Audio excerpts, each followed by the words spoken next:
O homem fala.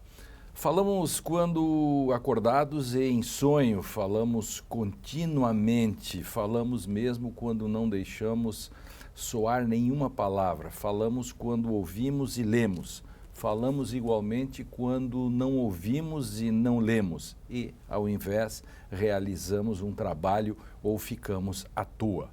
Falamos sempre de um jeito ou de outro.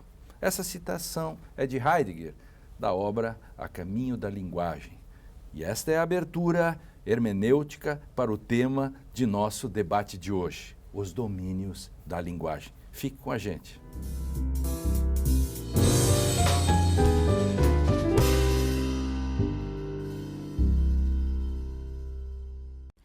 Os domínios da linguagem.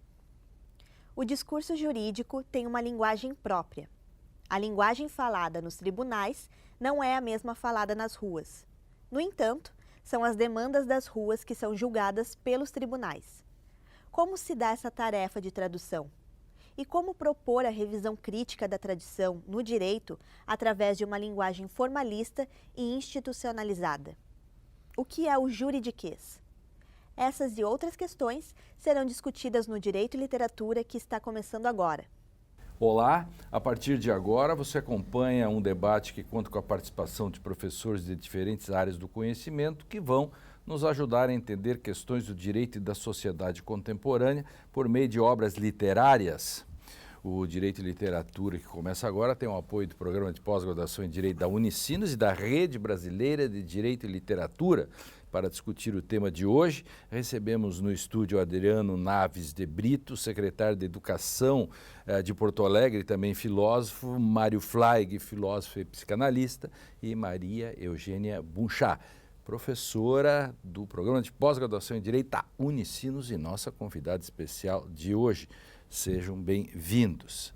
E vou começar pelo Adriano, porque pela obra que ele indicou que traria, ou uma delas, que é o Crátilo. Bom, um prazer estar aqui de novo. Vou começar por outro, enfim. Sim, não, vamos começar pelo Crátilo.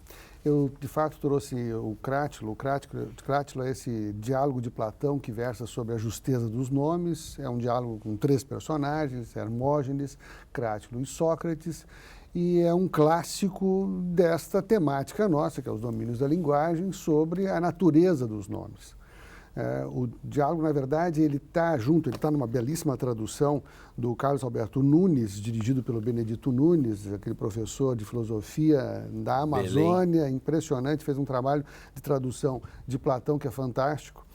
E essa obra faz par com o Teeteto, não é por acaso, porque ela entra nos domínios da epistemologia.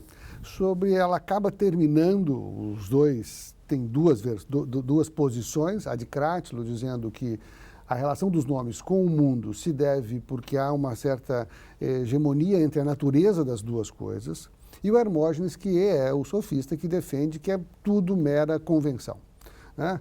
E termina em uma discussão epistêmica, que não nos interessa muito, mas isso coloca aqui o eixo da discussão sobre a linguagem na sua relação com o mundo.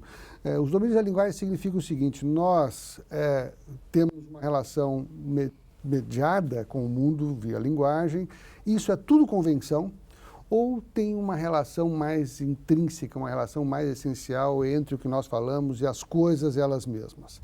Então esse é um debate que atravessou a filosofia inteira e por isso então eu trouxe a posição que fica no final. Claro, o Crátilo é mais discutido pelo Sócrates, mas o Sócrates aponta o problema do conhecimento e aí a coisa volta para o Teeteto, né, digamos assim.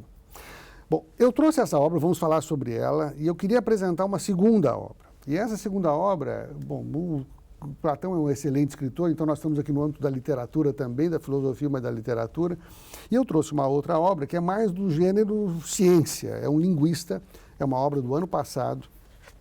E é uma obra muito interessante, é How Language Began, é um texto do Daniel Everett. Daniel Everett é um linguista que passou 3 décadas na Amazônia, numa tribo da Amazônia, e ele tem uma proposta, esse é um livro do ano passado, ele tem uma proposta muito interessante e a contrassenso do que é a linguística dominante do século XX, que foi Chomsky, sobre a origem da linguagem. E ele diz que a origem da linguagem não se deu por um módulo, digamos, cognitivo que nós tenhamos no cérebro, mas num processo muito longo que durou pelo menos 60 mil gerações.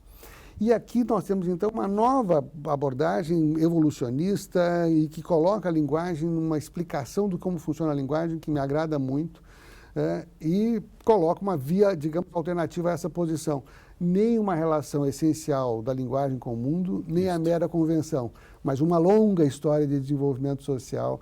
Então, aqui é a história de como é que a língua começou pelo Everett. E você fez direito também, além de ser doutor em filosofia. A grande discussão no direito é a causalidade ou a imputação. Uhum. Os sofistas, imputação. Os sentidos se dão imputacionalmente, convenção. Exatamente, mera convenção. Exatamente. E o crátilo é uma questão de, se eu sei a palavra, eu sei o nome, nesse sentido, uma causalidade. Sim, haveria uma objetividade de um lado, o problema da mera imputação é a subjetividade total. Então, isso. Sigamos o caminho aristotélico, o do meio. O do meio. Tanto é que o Platão... tem um capítulo do meu livro de hermenêutica que diz assim, tudo começou com o crátilo.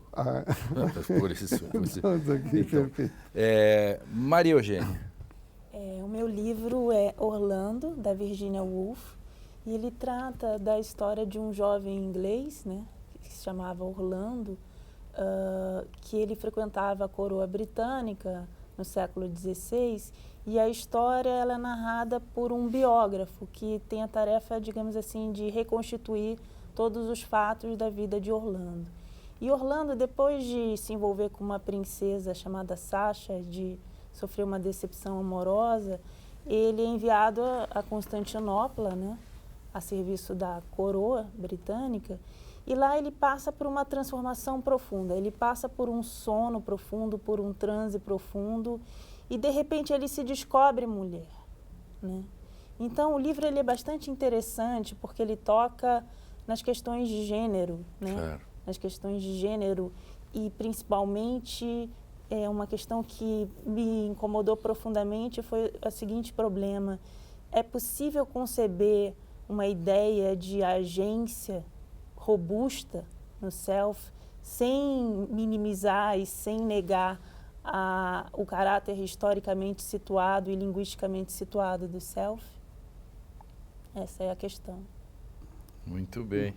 E o tema, a Maria Eugênia pesquisa isso, né? Depois tem umas perguntas para fazer você sobre essa questão de extrema relevância, e principalmente no mundo atual, né?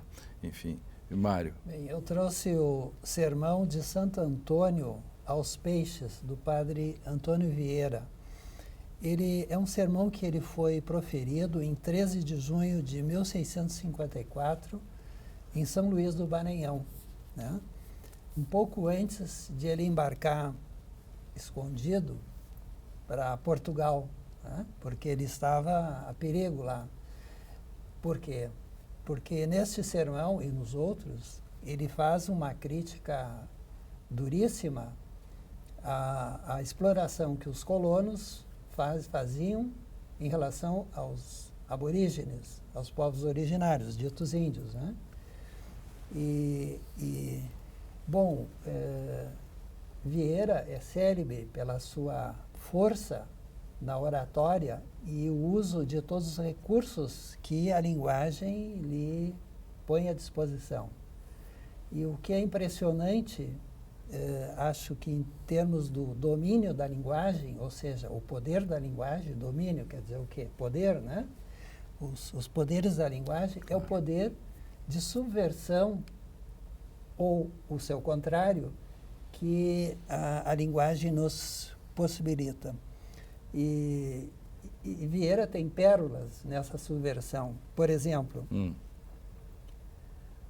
há casos em que a felicidade consiste não em se achar o que se busca e deseja, senão em não se achar. Os governos são feitos para fazer bem com o pão próprio e não para acrescentar os bens culpam o alheio. Bom, e assim vai. De um outro sermão sobre os que se apropriam do bem dos outros e o que isso produz, e ele vai e diz, sim, sim, sim, toma. Perfeito. Quer E dizer, tem o famoso dele, né, que é do ladrão, né? Como é que é? ladrão, Do bom ladrão, né? Que faz também um contundente discurso. Quer dizer, a força das palavras, né? Da questão da... Quer dizer, no fundo é a questão da retórica, né? Sim, Sim. o que se pode mover com a linguagem, o quão poderosa é a linguagem para nos fazer agir e a importância da linguagem para os seres humanos. É muito interessante esse tema, que é os domínios da linguagem, porque nós temos aqui numa bifurcação. Nós somos seres biológicos, nós somos seres, né, da natureza, e esses seres da natureza inventaram, e essas são as palavras do Everett, que a história da maior invenção, então, que a linguagem foi inventada, nós inventamos um meio de comunicação, e isso tem uma repercussão para a nossa vida impressionante, para o nosso pensamento sobre a nossa vida. Então, aqui há vários paradigmas que a gente pode cruzar, e sobretudo no direito, quando nós falamos de intencionalidade, de culpabilidade, o que a linguagem move e como é que nós podemos fazer as pessoas mudarem de opinião, de cabeça, tudo para nós se passa no âmbito da linguagem ou não. Né? Volto àquela discussão que nós tivemos agora há pouco, tu disseste, quer dizer, tem alguma causalidade ou a gente vai entrar tanto no reino da linguagem que a gente joga a escada fora, como dizia o Wittgenstein, ficamos lá no reino só da linguagem e esquecemos que nós temos um mundo sob essa linguagem. E Mário, a questão da Bíblia, a Torre de Babel. sim, a confusão de línguas. Quem sem linguagem não há mundo. Não há mundo. Se o homem é que inventou a linguagem, ou foi a linguagem que inventou o homem. Tá? Isso vale nas duas direções. Né? Isso que Heidegger vai afirmar com tanta força, que a fala, a Sprache, ela funda o que é. Uhum. Né? Quer dizer, essa dimensão criativa que está na Bíblia, do verbo, né? Tem o poema dele, né? Die Sprache ist das Haus des... Sein. A linguagem é a casa des Sein.